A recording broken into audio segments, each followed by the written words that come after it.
Headline edition, July 8, 1947. The Army Air Forces has announced that a flying disc has been found and is now in the possession of the Army. Army officers say the missile found...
From the studios of Blackwater Media in the city of Atlanta, this is the Shadowland radio show. I'm your host, Dr. William Lester. I want to remind you that this show can be heard on the Blackwater Media channel on YouTube and on the Shadowland radio show Facebook page, as well as Google+.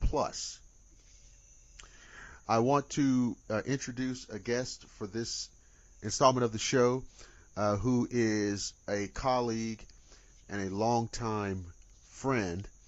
We're going to be talking about the paranormal in general, but we're going to be talking about some demonology and demonic hauntings and demonic influences in particular, because this is one of the real experienced individuals in this field. My guest is the founder of the Haunt Analyst of Georgia, and I'd like to introduce Mr. Harold Berryman. Harold, welcome to the show. Hey, well, thanks for having me. Absolutely. So, now, Harold, how long have we known each other? Good God, man, about 10 years? Probably, yeah, at least. And we have had a million conversations about a million different things. We have done conferences together when we were doing the expos, and we have been on investigations together and many other things. And so what people always want to know about, they want to know about the demonic hauntings and what happens, and is it real, and is it true? And I tell people, well, yes, it's real, and I was excited to get you, on the show so that you could really deliver this message. So, why don't you start talking about, I know that you're working on a case now that's like a current case. Oh, yeah. Here in the state of Georgia, and it is a demonic haunting situation. Well, I believe it to be, because the lady was possessed. She was possessed. This is very strange for me to say this, but I got the demon / spirit out of her, but now their house is, I have to go back because their house has spirits in it. Okay. And that's kind of odd, because usually when you pull them out of the person, the activity ceases, and, usually they all go away, because we all, she got exercised. We did a purification of the house, and now the house is active and she's clear. I mean, that's just odd. Mm-hmm.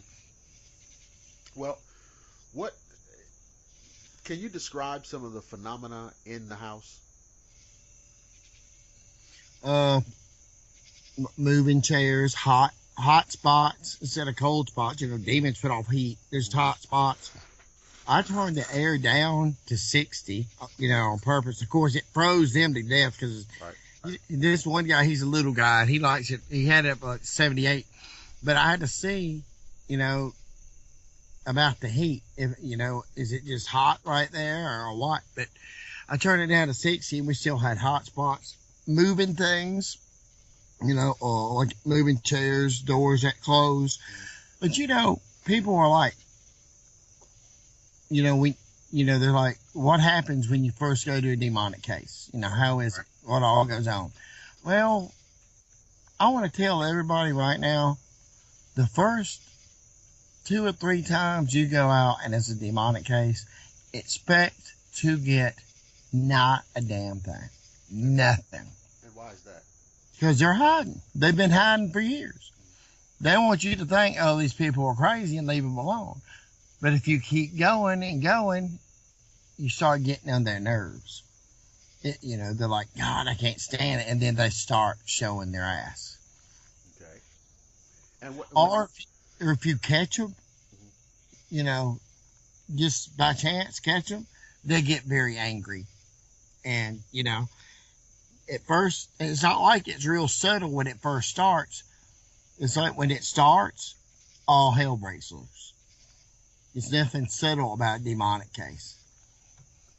Now, you've interviewed, is this a family living here? What is the situation?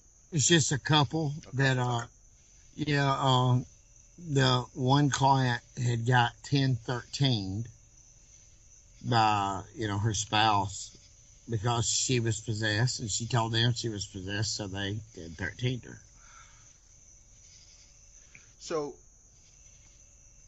when you interview these people, did they give you any indication of what triggered this, what started this, or in your investigation, can you tell how this started or why this started? As far as I think, she got possessed because she has mental, she's bipolar. Okay.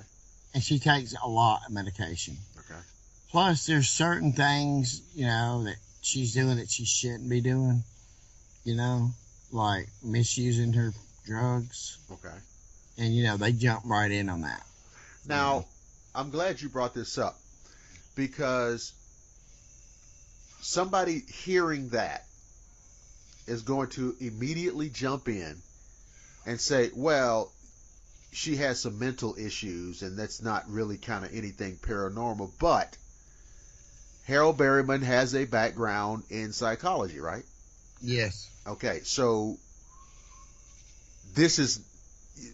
she may have some issues, but this paranormal activity in their location is something that was not caused by her issues. No. Or in other words, she's not schizophrenic.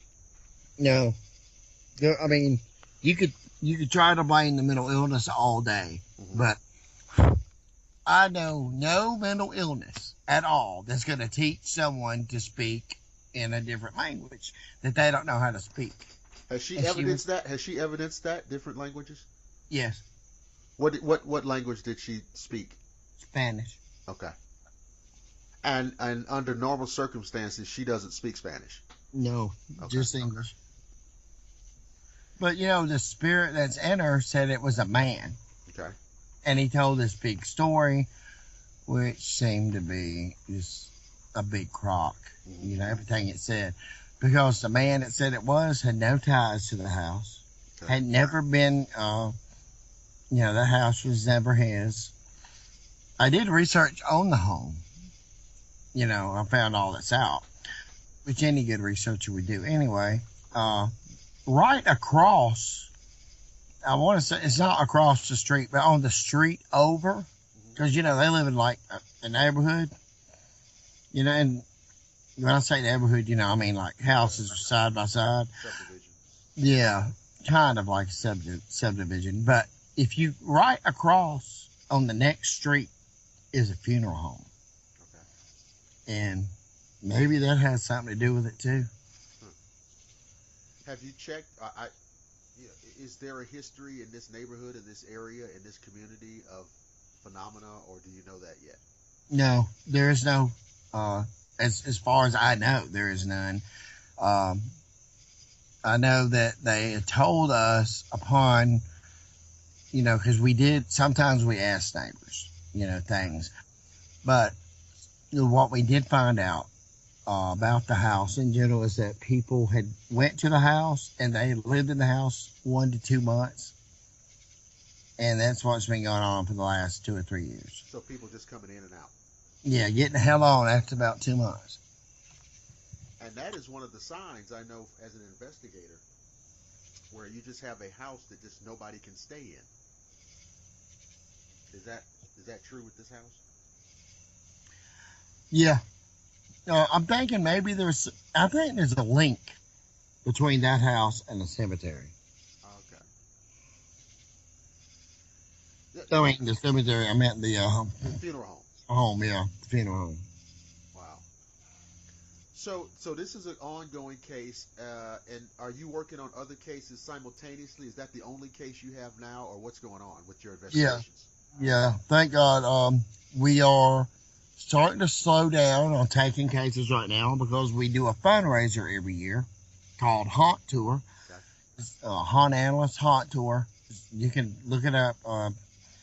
It's on hauntanalyst.com. Haunt Tour 2016. It's $35 a person.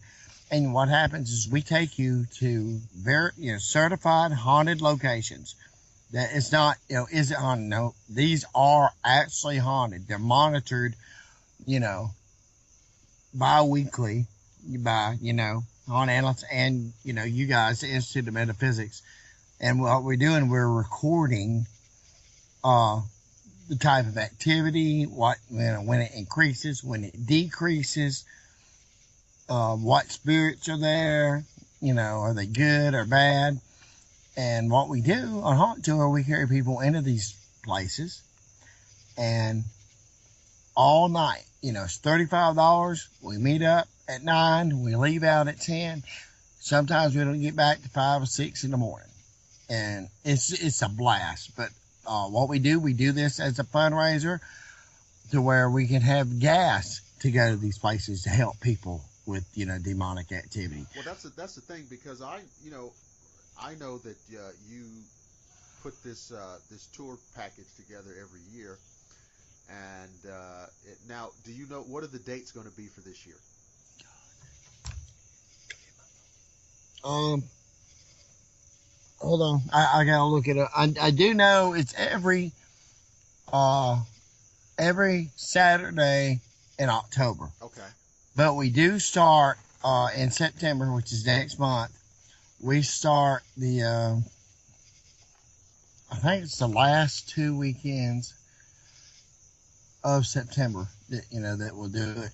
And we used to do a sneak peek, kind of like a preview, but in the past, we have been so slammed because it's like, since everybody all of a sudden interested in ghosts and ghost hunting because of Halloween, right? We get slammed at this time of year. Well, now people can go to hauntanalyst.com if they want to read about it and then register for it, right? So, I highly recommend that folks, because what happens when you get on into September and October, these ghost tours pop up all over the place. And, some of them are just, I can just tell you, it's just something that these people come up with in October to make money. But Harold and the Haunt Analyst organization have been putting these programs on for years, and they consist of visitations to sites that have a long and storied history of haunting. Now, for those people, obviously people in and around the Atlanta area, in and around, anywhere in Georgia, really. But you've had people come in from outside of Georgia, right? Before, right? Oh yeah, we've had people from Tennessee, Florida, Alabama, and the thing is, once people go on our tour, because most of these tours people just walk by or they hear a story or something like that. they don't really get the experience of what they want. And what we do, we have people be a ghost hunter, an actual ghost hunter for a night. Right. You know, it's the one and only chance for you to go into a highly active location that is recognized for being haunted, you know, recognized for having activity. And because of that, you know, everybody has an experience, a very positive experience. The only thing is with Haunt Tour is some people get it mixed up thinking, you know, that, oh, we're just going to hear a story. You know, is it 2 or 3 hours long? No, it's not. You know, there's no real time on it. Like I said, it usually ends, you know, when the sun comes up, because once stuff starts happening, man, I mean, you can't put a time on it. And, you know, things start happening, you don't care you've been there 5, 6 hours. But sometimes people see an apparition and freak out and want to go, you know, to each his own. But you want to experience paranormal activity firsthand. You want to see paranormal activity. You want to hear paranormal activity. You want to hit it dead on. You've seen it on the shows. Do it with the pros. You know, Haunt Tour. Right. And so how would you tell people? Now, I mentioned the website, hauntanalyst.com. Is that the way? Is that the best way people can get information on this? Can they start looking? Can they find this now, or tell people what they need to do? They can go to hauntanalyst.com, and there should be a button. Matter of fact, we're working on that right now. There should be a button. It says Haunt Tour 2016. Click on that, get more information, and then there should be there'll be something that you can fill out where you can, pre-order your tickets. Okay. Because you have to, we only, you have to order it first, not pay, but, go ahead and make your reservation. Like a reservation, yeah. Yeah, and then we meet up. It's $35 a person, $50 for a couple, and this. Or you can call us at 678-815-9822. Call. Go ahead and get your reservation set up, because once we start selling these tickets, they are going to, be gone. I mean, every year it's really quick. We usually run tours into November. We're trying not to do that this year.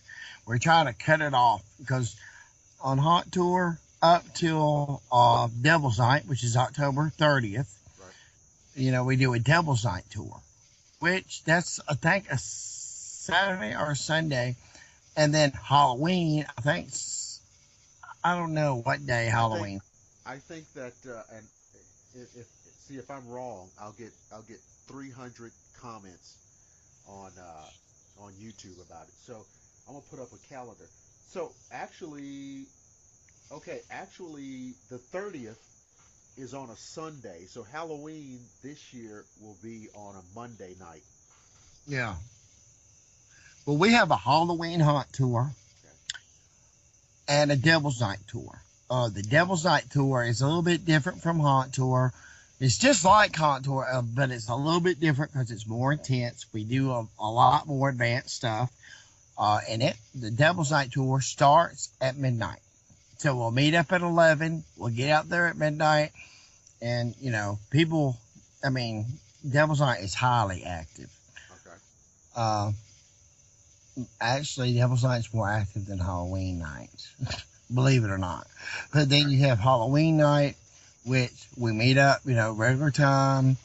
But on Halloween, it's a different tour. We do, it's Haunt Tour, but we do things a little bit different.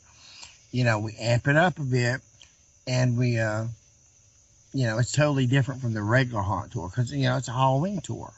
Right. And, it's every year. Like some years, Devil's Nights sells out quick. But Halloween, I think it's because, kids and trick-or-treat and stuff like that. It's not always, it's a family thing, too. But it's a good activity. Like if for a group of kids, I mean, if you got a group of kids, and maybe you don't know, or instead of having a party or whatever, it's a good alternative Halloween activity. Well, we only have, you have to be 18 and older, because this stuff's real serious. You know that. Um, So yeah. so you have to be 18 because it gets kind of real. Kind of real? No, it gets really real. Okay. We don't want, you know, you to go out and thinking that, everything's okay, nothing's going to happen, because, Now you've had people in the past on Haunt Tour to actually frightened, right? Oh, man, yeah. We've had people get scared and actually, asked, to leave. Because, I mean, it's so scary. They say, look, you delivered, it's just more than what we can, handle. We can't, people get the experience, and people don't know how they're going to react when they get this experience. Well, maybe we should, emphasize the fact that this is not like some kind of amusement park ride here. You know what I'm saying? Where you're just looking for special effects. I mean, and it's always hard because you want to make this available to the public. You want the general public to be educated on the paranormal. But, don't go thinking that this is something funny and it's just for entertainment purposes. Because, I've known skeptics and I've known cynics, and you have too, and there's always somebody in the back of the room laughing and chuckling about the paranormal. But aside from that, or regardless of that, it is real. I don't care where you come from. I don't care where you grew up. I don't care what you believe. It is real. And when you go on a program like Haunt Tour, you need to be prepared, because there's always the possibility that things are going to happen. Now, you've been doing, how many years have you done Haunt Tour? Oh, man, since, God, I think this is like 11. Okay. So, I think it's our 11th year. Let's see. I think we started, it was an experimental thing back in like 2003 that we really didn't kick off, taking it seriously. And we turned it into a tradition back in 2005. And have you ever had a Haunt Tour where there was no paranormal activity? Nope. Right, okay. No, because we carry people to places that are active. That are haunted, right. Yeah. Okay. So, yeah, absolutely. Now, I wouldn't say haunted. I'd just say active, because haunted's usually, at a certain location, but we're in we take people to a cemetery. Okay. That for some reason is highly, highly active with paranormal activity. More so than any other cemetery that we've been in. Now, I don't know if you remember this. And if you remember it, I don't even know if you want to talk about it. But, and you're going to have to stop me if I get any details wrong.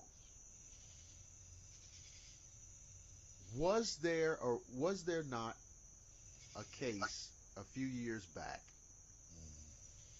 where a possessed individual was relocated here from another state? Am I wrong about that? Like they were possessed and They were relocated here. I think at one time, again, if I am correct, they had been examined by the Catholic Church, and basically the Catholic Church washed their hands of it. Yes. And they were now, what state was that originally? Where did they come from? Was that that was Kentucky or Kentucky? Kentucky? Yeah. Okay, so I remember that part. So they were. It starts in Kentucky. Now, as much as you can, tell the listeners about this story. Well, the Catholic Church, they really just swept this person under the rug. They really couldn't, get this thing out of them. Okay. And what they did was send them down, to Georgia. Just, get them out of here. And But how did you come into the situation? well, the family looked me up.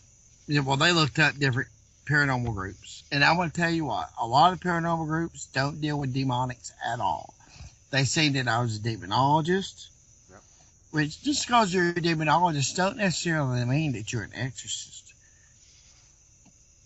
That's true. But, thank God, I have the ability to, do that. Matter of fact, I'm one of the only infield demonologists that, there isn't a whole bunch of demonologists that study outside of a classroom, no library setting. Well, and let's get this out of the way right up front. So, one of the things that the listeners should know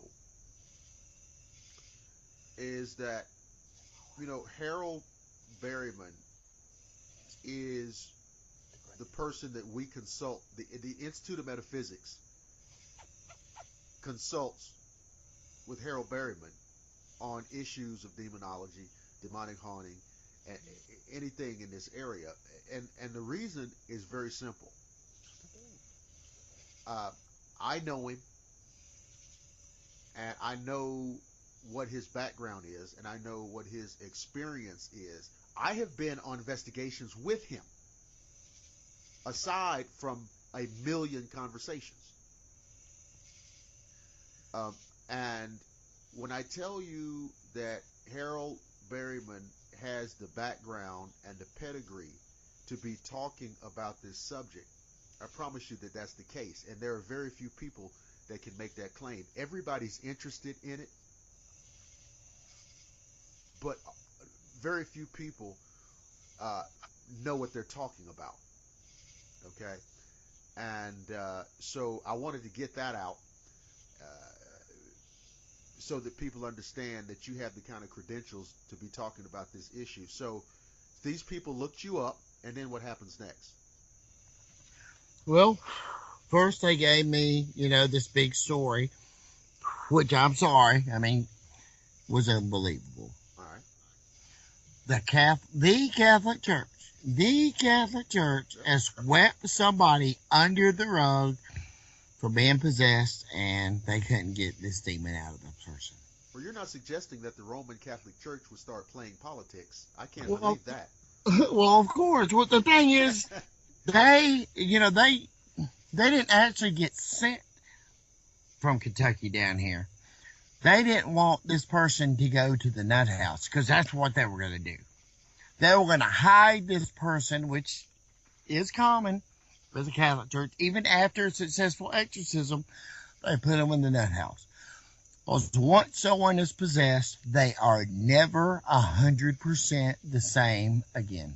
Right. Ever. There's always a missing piece. There's always an entry point that, anything can pop in. So let's say you have a successful exorcism, and I'm going to tell y'all now, you don't go in there and, 5 minutes, it's over. One time doing it, it's over.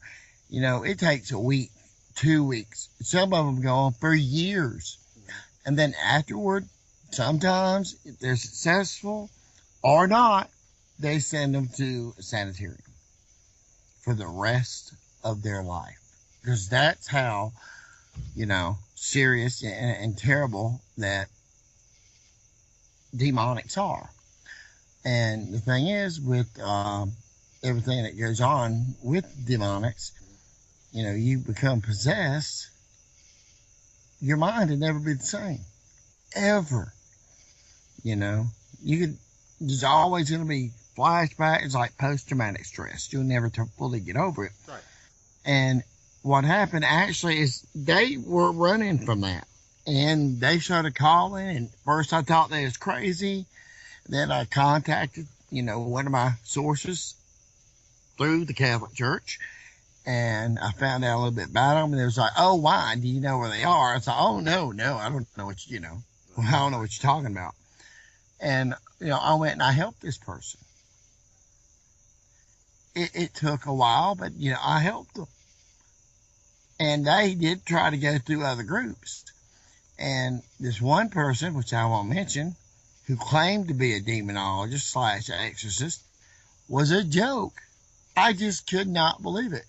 And I just want to say this, people. If you're not a demonologist, you're not an exorcist, you can't do any of that, don't walk around telling people you are. Because there's not a damn thing in the world worse than having false hope. That is terrible. I mean, that is scum of the earth crap. But anyway, this guy, he got caught bullshitting, and I thought he was a pretty cool, I'll say cat. I thought he was a pretty cool guy. Come to find out, he was bullshit. And Dr. Lester, I mean, I think you know who I'm talking about, I do. And there's other demonologists that you've talked. Well, let me. Is this individual been on television? Oh yes. Okay. Oh yes. And then to come to find out, he's fake as hell. Okay. Which I'm not gonna, I'm not here to ride nobody's ass. I'm not. We're not gonna call anybody's name out. But there's a lot of people. Yeah. Especially in Georgia, that used to claim demonologist. But I mean, I'll tell you what, I think, I'm not saying I'm the greatest, nothing like that. I'm just stating, for the record, I do believe I'm one of the only serious demonologists in Georgia, and maybe even the Southeast, because people are calling me from everywhere. And I'm an infield demonologist. There aren't many of those. Like I said before, there's not many infield demonologists, and I am. Well, like I said at the top of the show, we've had a million conversations just like this about people kind of walking around and I need to say this too, because I have people at the Institute who study demonology, and I have to say this. Studying demonology does not make you a demonologist. It is part of it. That's part of it. That's part of a process. Okay? So I want to point that out to people, who maybe have some thoughts or ambitions. It's interesting and fascinating as an academic topic, but when you start talking about going out into the field and encountering these forces and seeing these things at work, then it's no longer time to flip through a book. Because like I said, it's fun to talk about, it's interesting to talk about, it gets you creeped out, and sometimes but it's absolutely serious. And I can tell you, it can be a deadly game. Because we're not talking about beings or entities that want to just scare you.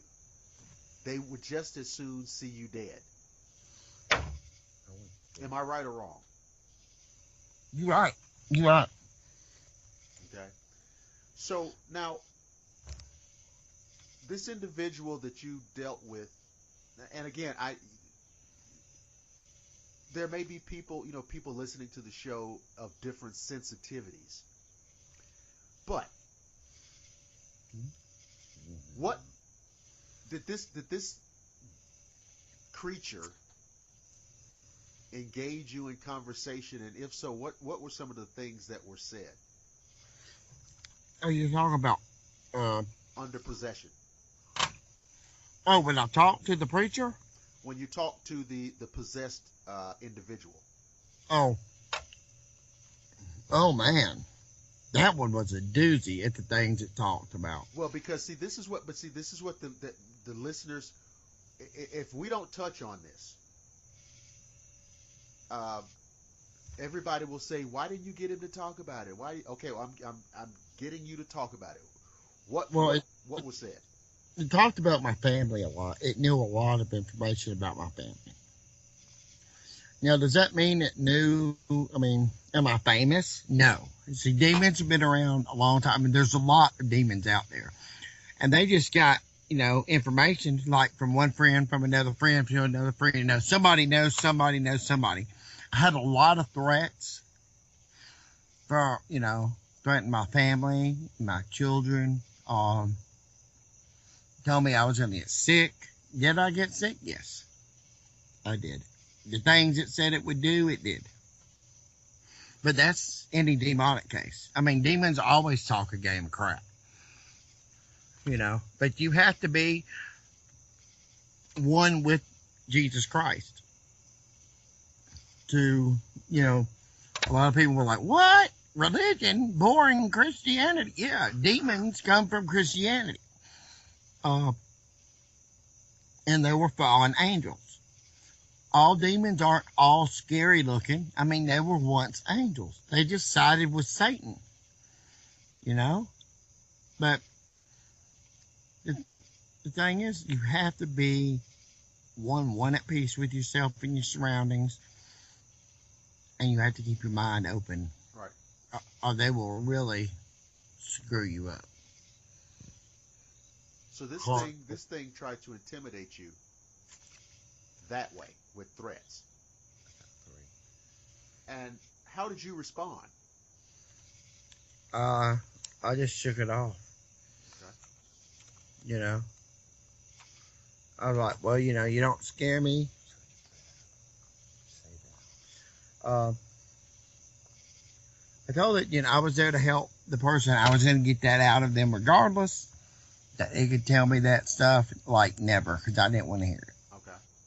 Because I don't want to hear it. I mean, you can't pay attention to what it's saying. You're there to help them. God will take care of you if you're doing it justifiably. If you're doing it for money, it ain't going to work. If you're doing it for fame, it's not going to work. You have to want to help these people. You have to want to do it. You have to be passionate about it, or it's going to blow up in your face. Was this situation successful? Yeah. Okay. Now, I will tell you about a demonic case that wasn't successful. We got the phone call. The father thought his son was possessed.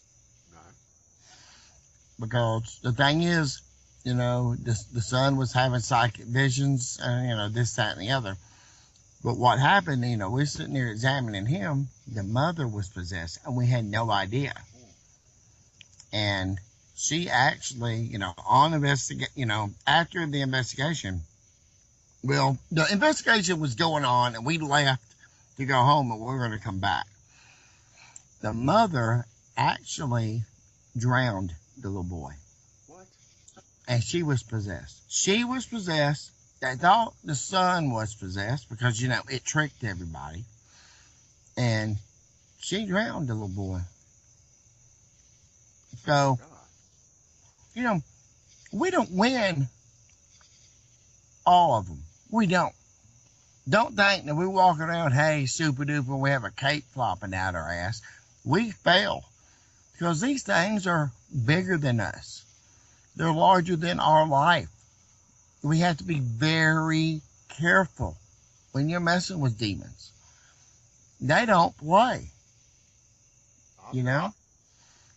I've had people in my group affected by, demons. Okay. That's why I try to keep the people in my group, I try to keep the weaker ones off of demon cases. Because they will screw your wife up.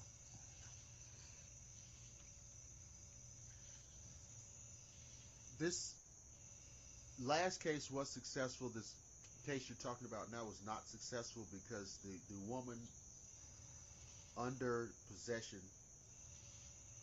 drowned the child. And what was the outcome of that? I mean, obviously, when something like that happens, then you get into situations of criminality. Yeah, she went to jail. She went to jail, and she bragged about how she fooled us. She asked to talk to us when she was in jail. And I think it was in Rockdale County. They called us up and said, so wants to talk, talk to y'all.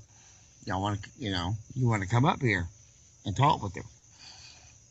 She's really requesting it. And at this time, she hadn't been put in a mental institution yet. It just been the first 3 days. So I went up there, talked to her, and she's taunting me, and, there ain't nothing I can do to her now. I can't exercise her now because the state don't believe in all that shit. And it was 15, 20 minutes of pure agonizing hell for me because it sat and, ha, ha, ha, we won. There's nothing you can do. Really? Yeah, and that really put me in the dumps. And I kind of slowed down. You might notice on the website, it slowed me down quite a bit. I can imagine you're sitting there and she's on the other side of the bars or whatever, Yeah, the glass. in the glass, and you know that there's a possession happening. Yeah. And you know that this thing is basically taunting you. And I have told people in the past, and it's so ironic that that particular story validates what I have told people a million times. The ultimate goal of possession is exemplified in this case. It is for if someone to die or someone's life ruined. And that's exactly what happened in this case. You have a dead child and a woman locked away maybe for the rest of her life. Maybe. I mean, yeah, she's locked away forever. Right. She's still locked up. But, that's what demons want. They want to destroy us. And why people sit and brag, oh, I'm a demonologist. I've been on demon case. And you're like, the hell you have. You can tell. You can probably tell by the way I talk, I've been on demonic cases. Yeah. But there's some people out there that are like, oh, I've been on demonic case. Whee! Really? Because if it was yippee-ki-yay, that wasn't no demon case. Well, I'm glad I have you on because, I have had many different kinds of people on the show with backgrounds and what have you. And I would love to get you to comment on the following thing.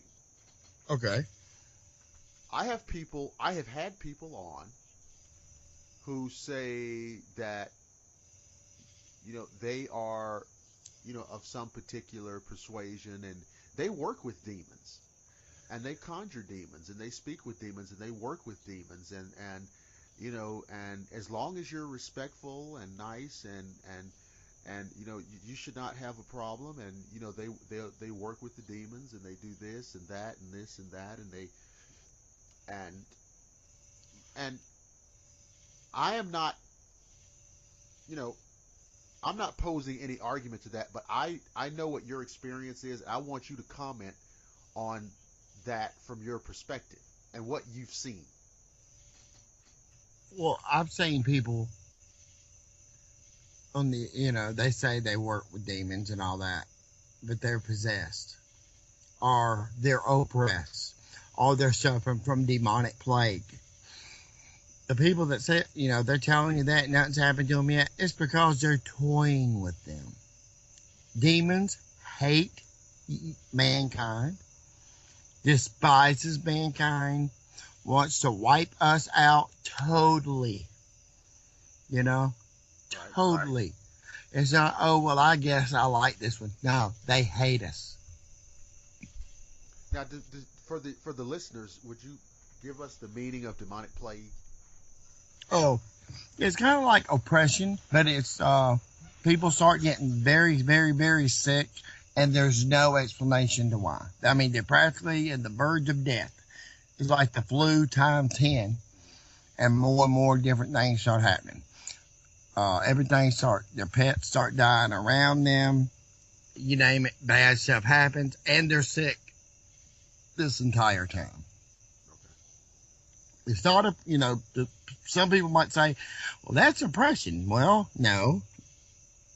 In demonology, they call it demonic plague because of it's like a plague. They're so sick. Right. And the people, oh, well, it's not normal at all. And the thing is, once it's over, people, bounce back. And the doctor's like, oh, well, it's not documented at all. Because who's going to sit and admit, that there's demonic, activity going on here? I mean, they just are. And as well as I do, the government now knows ghosts exist. There are spirits. It might not be a ghost, per se, but a spirit. They know now that there's something else out there. Yeah. Well, there are a lot of realities that I think people connected to the government are aware of, and try to carefully manage that information. For what purpose, I don't know. But I believe that is true. I believe that there are people connected to the government who have an understanding or have at least a realization of a paranormal reality. Yes. And I don't know what I've never really understood what the issue is with how they manage this information. What do you think about that? I mean, sometimes I think, what it is they've been secretive for so long, they don't know how to do anything else. Yeah, I mean, the government don't want to admit to anything they can't control or tax. That's what it basically, boils down to. They do not want to admit to anything that, is out of their control. Like aliens. Our government is one of the, other governments tell, their people know they're aliens, but our government hides it. Aliens sitting right in front of our face, and they're saying, oh, nope, look away. That's not an alien. It's swamp gas. Yeah, and a lot of, our people, because they have so much trust in the government, they will just believe them. Whatever they say. If they say, oh, you didn't see that, there was a reflection off of your glasses, and I wasn't wearing glasses. Well, maybe you were. Or maybe I was, like a Jedi mind trick. Right. They just, and they go right into it. But like Russia and places like that, they admit there are aliens. And do I believe in aliens? Yes, but I don't do demonic. I mean, I don't do alien cases. I deal with demonic. So you have to say that so the UFO folks won't start calling you. Yeah. But it's a good thing to bring up because here in Georgia, we have significant UFO activity. Yeah, I want to make, while we're talking about UFOs. Okay. I had a case, and I thought it was, highly intelligent, malevolent spirit activity. And I think I told you about it. It was a while back. uh, it ended up not being a spirit at all. I do believe it. I turned it over to a UFO group. Okay. Because the things that were going on was, I do believe these creatures were visiting this person. But I mean, we were getting tons of, crazy evidence. And some people say, what if, like, when you're out doing EVPs, what if that's just an alien speaking to you? They're invisible and they're speaking to you in a lower tone. It's not a ghost. It's actually an alien. I've heard that, yeah. That's pretty wild, But it gets you thinking. I mean, I don't see why it's certainly possible. I mean, if you're using a digital, whether you're using a digital recorder or a traditional tape recorder, I would imagine if somebody has the technology to get here, I imagine that they could imprint a voice on a digital recorder. Yeah, and I think they're talking in tones that are so low, yeah, we can't hear them, and that's part of it. Yeah, that's a great point, though. That is a great point. So as you looked at your evidence, we noticed that a lot of the things that was being said and a lot of the things that were going on resembled more of alien abduction type that deal. So I turned it over to a UFO group immediately, and they thanked me for it. And apparently they got a lot of, it was UFO. If it would have been something different, if it was spiritual, they'd have contacted me back. Right. Now, does that happen often? No, it's happened once, and I've been doing this for 23 years. But that's an excellent crossover experience. For the listeners and for you as a researcher, because like sometimes when you're researching this, you stumble across that. Yeah. But a lot of researchers out there, they'd be too proud to admit it. They'd be, which, if you're a paranormal investigator, you're listening to this show, if you're in over your head or something, if the tide changes, please get help. Please get out and get help before something happens. That's what has happened to a lot of our paranormal groups. These groups aren't just following, they're not just saying, oh, well, I'm not going to be on, a lot of them are, I'm not going to be on TV, so forget this. A lot of people are getting in way over their heads, and they're drowning. And the resources are there for people to help them. But they won't reach out, to get it. I went to that conference, that last conference that you had. Yes. Which, God, I forgot when it was. But TAPS, I won't say which TAPS, but a TAPS family member reached out to talk to me because they needed help. Well, other people in the group found out that they reached out to me and forbade this person from talking to me. Forbade them, like they're a dog or something. No, you can't talk to him about that. Right. We can handle that. That person ended up getting kicked out of that group. And, y'all know it or not, TAPS doesn't remove anything. They don't bless anything. They don't clear anything out. Well, they just get the evidence and go. They're evidence collectors. But, if people are calling you for help, how are you going to help them if, I'm just here to take pictures of something? That's just stupid. If I call you out to my house and say, hey, I got, I think I got spiders to bite me at night, and then somebody comes out and takes pictures of the spider and goes, yep, you got them. Well, get rid of them, Right. That's what paranormal investigators should do. I believe that we should go in, help the people. If we can't help them, get somebody who can. But a lot of the groups won't because they're stubborn, they're hard-headed, They don't want to, I'm not sharing my, case with anybody. But that thing with taps, like I was saying, that was just ridiculous. Well, it's. I have to say this.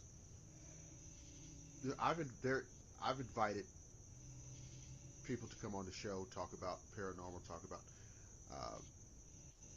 and I've had some people on my show, on the Shadowland radio show, from Georgia, from the Atlanta area. I have had some.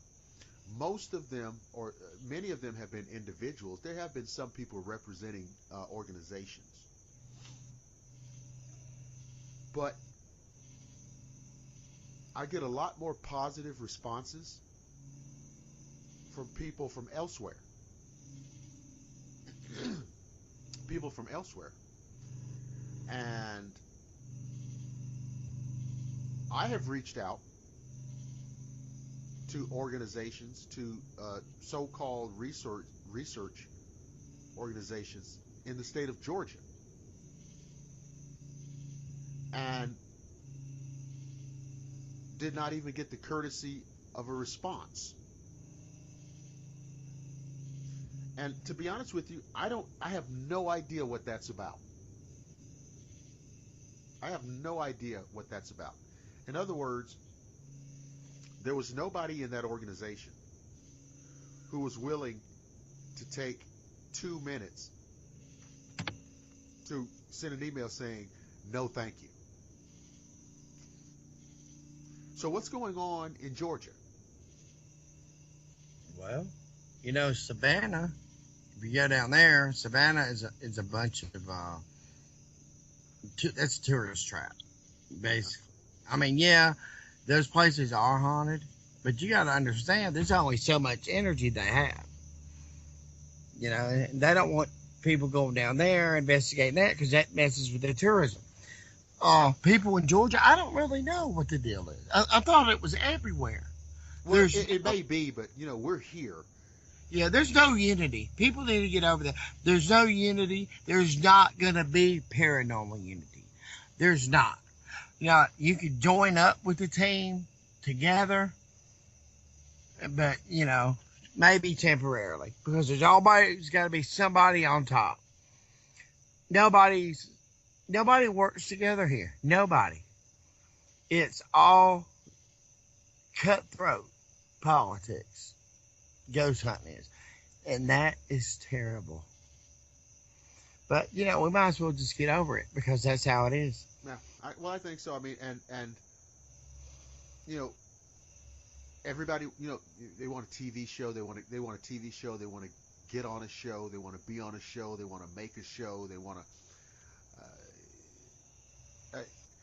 If I can't even begin to tell you how many times I've talked to a person who told me that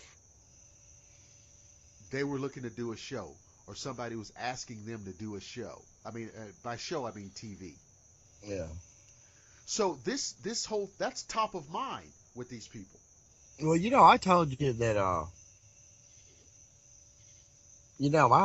I had a chance to do a show. And when I found out what I was involved with, I was like, hell no. Because once you get sponsors, you have to do what they tell you to do. Right. You might be honest, but look, y'all, even good guys get paid. All right. Even the good guys get paid. And you got to understand it's about money. People need money to live. And if that sponsor wants you to, to get people to come back, after break, where they'll watch all their, soap sud commercials and all that, you'd better give them a reason. Like, oh my God, what's that? That's scripted. One of the worst ones has been caught, and I do believe it's called what? Most Haunted. Which is ridiculous with that Eric guy. And it was so funny. That guy, Eric, he's like, Amy loves dick. Amy loves dick. And I'm like, what? There's a show on now. There's a show on now called Paranormal Brothers. Uh-huh. And That's the one with the black guys? yeah. Yeah. But I got to tell you the story on this. Okay. Before this show got on the air, the producers approached one of the Institute's students to be on the show. Because this particular gentleman is an excellent researcher, has even been in contact, is a regular, how should I say it, has done some work and conferring with like Lorraine Warren. And he spoke to the producer. And the whole thing that they were trying to achieve, yeah, it was a little paranormal, but he turned them down because they were asking him to get involved with these kind of very negative stereotypes of African Americans. In other words, they were expecting him, or they were looking for him to play a stereotypical type of, quote, black character, which doesn't help anybody. No, that's stupid. Right? And I was shocked that somebody was looking for that in this day and age. I'm shocked that they'd even consider doing that. You see what I'm saying? But so I'm telling you that this was the goal. This was the goal. As if we could have a paranormal show with a black cast only if they do these negative stereotypical things. That's like, like redneck, like a redneck. Right. Well, what's that over yonder? Oh, a ghoster there. I mean, stupid. So, and it really bugged me because, so America can't watch this without these guys acting like buffoons. They just want something different. That's all. Right. Well, I mean, but anyway, this gentleman that I'm referring to, he turned him down. Thank God. I won't do it. That kind of thing. Yeah. So this is the kind of thing that's going on for people in paranormal research who think that maybe they want to get into the larger media. Maybe you want to get on TV. Just like selling your soul if you get on TV. Because everybody wants to get a little fame. Everybody wants to get whatever your definition of getting paid is. Yeah. Well, TV pays. I mean, they pay real good, But you better do what they tell you to. Right. So, you're not going to, I can tell you right now, you're not going to go on television and do whatever it is you're doing right now. No. You have to change. You have to do what they want you to do. Yeah. You're not going to. Uh-uh. Okay? And so these are the kind of things, that I see in the paranormal. I have been working with a gentleman in Florida, and I can tell you, he has more photographs and video of Bigfoot than anybody in the world, to my knowledge. But he has been doing research on this for 20 years, 20 plus years.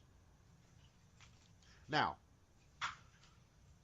because he has so many photographs and so much video footage, almost everybody else who's doing Bigfoot research hates him. And that's how it goes. Yeah. Welcome to the paranormal field. That's how it goes. And so, you would think that if you have somebody in the field that is a successful researcher, everybody can get behind that. But that's not the case. That's not the case. As you found out when you tried to deal with TAPS. So what I like to do before we get ready to sign off here, I wanted to remind everybody that Harold Berryman is the founder of the Haunt Analyst of Georgia, and one of the things that he's been doing annually for the last 10 or 11 years is coordinating, organizing this haunt tour in the fall. Weekends. I know they'll probably start next month, but definitely every weekend in October. So, Harold, tell everybody again what they need to do if they want to get involved with Haunt Tour. All right, if you want to go to Haunt Tour, you need to be over 18 for one. Well, we do group rates, just in case you have a big group going. You need to give me a call at 678-815-9822 or email me at that's ONE at Haunt Analyst, that's HAUNTANALYST.com. You can email me or call me and set up, reservations. We could probably, if you have a big group, we come up with a good price for you. It's $35 a person, $50 a couple, and it's a fundraiser that we use every year to help us get from point A to point B, to replace equipment. All this where we can help people. And it's not like we take our haunt analyst equipment, our paranormal research equipment and use it, around the house, and take pictures and stuff. Everything we use in the field stays in the field. It's not like, they use Haunt Tour money to buy them a camera for their, For their vacation. Yeah, no, that ain't how it works. Well, people, research takes money. I know people have a hard time, putting this together. Research takes money. None of us are independently wealthy. Mm-mm. And so when you support Haunt Tour, you're supporting research. You're not helping Harold go buy, a new Camaro. Mm-mm. You are supporting research. And plus, it's one hell of an excellent experience. I mean, it's great. It's an excellent fall experience, an excellent way to do a Halloween observance. So please check that out. And get over to hauntanalyst.com. If for people who are interested, some people have paranormal activity. What should people do if they might want you to come out and do an investigation? They can call me. Okay. Just give me a call, 678-815-9822. Clients come first. Would we put off a tour for a client? No, we'd split our team up. Okay. And, we'd help you. That's our main objective, is to help people that have paranormal activity. Because living with that activity is terrible. It's not healthy. It's psychological and physically draining. Yeah, absolutely. It is. I've had a few people on this show, talking about demons and possession and demon. But I wanted to get you back on. It's been a while. Yes, it has. I found out recently. I was on a show recently. Okay. And, I tell people I'm associated with the Institute of Metaphysics. I tell them that. Okay. And I had brought up a ghost can lift, a single ghost can lift up to 10 pounds. Okay. Like everybody knows that. I brought it up like that. Okay. Okay. Well, this host, which I know people are like, oh, you're bashing the host. No, I'm trying to be real here, okay? They said, well, since I'm with this, and you know, the Institute don't pay me any money to endorse them. Right. I was accused of just trying to get people to go with the Institute, throwing around this information. What? Because I said all education, if you're paying for that education, Right. you're going to get the real deal. Okay. But because of the TAPS theory, which, oh no, you shouldn't pay for this, that, and the other, they thought I was just running a commercial to get paid for the Institute. Well, let me tell y'all something. If you don't know, ghosts can lift up to 10 pounds. Yeah. Okay. And you don't know that a demon is 100 times more powerful than a ghost. I say ghost out of habit, but we know ghost is residual. Let's say spirit, okay? I mean, but if you don't know that, you shouldn't be in the field anyway, And I'm not saying, go to the Institute just because I'm friends with Dr. Lester. Right. Or that, nothing like that. It's just the Institute is a resource which needs to be exploited to the best of your ability, regardless. You need if you want to know about the paranormal, the Institute is there. They have the knowledge. If you're interested in it, you're serious about it, they have that knowledge. A lot of the stuff that the Institute will teach you, you can't find on the internet. You're not going to find this in, certain books that are floating around publicly. Right. And I'm not getting a dime if you join up. Well, see, that's a good point, because I mean, people are, it's so funny. It's so funny how people flip. They flip as soon as if they imagine that you're making a dime. They flip out, and it's inexplicable. So they're accusing you of being paid. Wait a minute. They're accusing you of being paid by the Institute. Yeah. And we have no idea that you're even on this show. No. And, they think I'm getting paid by the Institute. But I'm telling you, there's a lot of resources out there.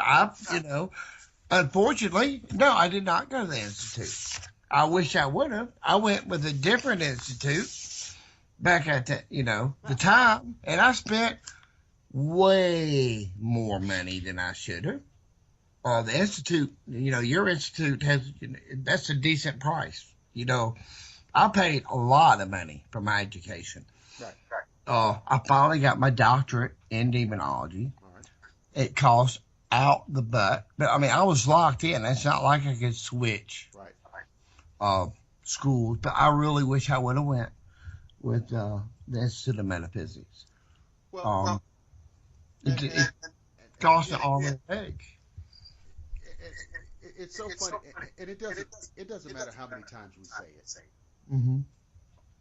There's always going to be somebody who can't imagine why you would say something nice about the Institute and you're not getting paid, or why would I say something nice about haunt analysts if there wasn't something in it for me? And people are crazy, especially this day and age. Yeah. I mean, we're friends because you're a decent person. You run a great school. You're not shady. You're not a shady character at all. Or else I wouldn't have nothing to do with you. That's just how I am. Well, see, that's the thing. I've had, listen, every now and then we'll get an email. We'll get an email from just a person out in the public, and they'll say, are you guys legitimate? And, and I don't mind that because, they're just somebody out in the public. And they're just, I wish they would use a little more, tact in how they ask the question, but what are you going to do about that? But, I will say that, the Institute of Metaphysics has been around since 2001, which is 15 years. And we've had students from all over the world, as close as Atlanta, Georgia, and as far away as Australia. Okay? And when you're creepy and you're shady and you're whatever, you can't stay in business. That's right. You can't stay in business. Just like I tell everybody, you lie once. Just joking or not, you lie one time in the paranormal field, you gone. You toast. And it's with the internet too. Yeah. With the internet, you're done. And because you can erase that lie all day, but it's gonna be somewhere on the net. It's gonna be somewhere, and not only that, I have some contact with Institute students in some way every day. And we talk about different things. We talk about, whatever. But one thing we never talk about, they never call me up complaining. It's always about the topic. So, yeah, I mean, I will say that on behalf of the Institute. We've been around for 15 years, and so I'm kind of proud of it. Like I said, Harold. Just like when I went to the expo. Yeah. And I forget what that guy's name was. That he wrote this great book, and he was starting to talk about. He started to talk. He started to get into the book. He hadn't even got into it yet, but I had read that book before. Was it the guy who wrote the book about spirit attachment? Yeah. Yeah. Okay. Yeah. And I beat him to the punch because look, y'all, that was a highly educational book. It was great. He was a hypnotherapist, I think. Yeah. Yeah. That book is the bomb. That was Dr. Charles Skillis. Yeah, and before he even said anything, I brought it up. I said, it's great. It's awesome. I had lost the book. He gave me a book. No, I did not say anything about the book to get it for free. But no, I need the laptop. Sorry. But he signed the book because that's how good it was. I thought it was amazing. Yeah, I got it right here on my shelf. It's called Defeat the Enemy Within. Dr. Charles Skillis. Yeah. I've lost another copy. You lost his. Wow. But he spoke at the expo. He spoke at the expo twice. Yeah. And me too. and you too. But yeah, so you are right. That is he was one of the outstanding speakers. Yeah. He was great. And I didn't mean to disrespect him or nothing when I beat him to the punch, but I know that helped him get more sales on that book. I know it did. But that's not why I said anything. I said it because that book's the shit. I'm sorry. It's so dead on things. Yeah. Yeah, it was, it was good. Yeah. It's not cut and dry to the point. It's just an excellent resource. I liked him personally. Oh yeah. When I sat and talked to him, I liked him personally. But we have so much to talk about. Your show's only so long, so I think we should have a part 2. Okay. Interview. I mean. Well, what we'll do? We'll cut it off here, and then we absolutely will do a part 2. So let's do that. So, ladies and gentlemen, my guest has been Harold Berryman, founder of Haunt Analysts of Georgia. and also the coordinator of the haunt tours. And again, you can absolutely go to hauntanalyst.com and get all the information. Harold, put your phone number out one more time. Yes, sir. 678-815-9822. That's my phone number, and you can. We also have a Facebook. It's a Haunt Analyst, and you can check what's all going on. I know you're all going to laugh, but there are people that actually follow the ghost hunting dog. Blink. Yeah, people do follow Blink Berryman, the ghost hunting dog. To follow him, you can go to Harold Berryman on Facebook, or you can also go to Blink Berryman, on Facebook, because he's got his own. What we use Blink for is psychological purposes for people that are experiencing paranormal. He kind of gets people in that state to where they're cool and calm and can discuss things. And, he does a great job. He's wonderful with kids. He just gets people to open up. And, check him out. He's on Facebook, too. Now, we are going to have a night where you can get your picture took with Blink on Haunt Tour. And it'll be part of the package, like $5 more. And the thing is, with the stuff that we do with Blink on Haunt Tour on that particular night, all the proceeds go to the Humane Society. Oh, absolutely. That's great. Yeah. We did it last year, and yes, people paid $5, actually more than that, to get their picture took with, Blink Berryman, the ghost hunting dog. And he's a great dog. You see him, he'll be in this pool and swinging and stuff. And people, he's just cute. He's a Boston Terrier. He's cute, and people love him. And, it's a great cause. Yeah, especially for the Humane Society. Right. And, they need all the money they can get. Absolutely. So, ladies and gentlemen, you need to definitely investigate all that at hauntanalyst.com.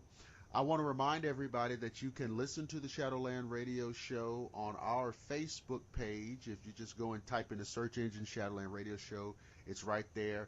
And all the past shows are archived right there, full length, uncut, no nonsense.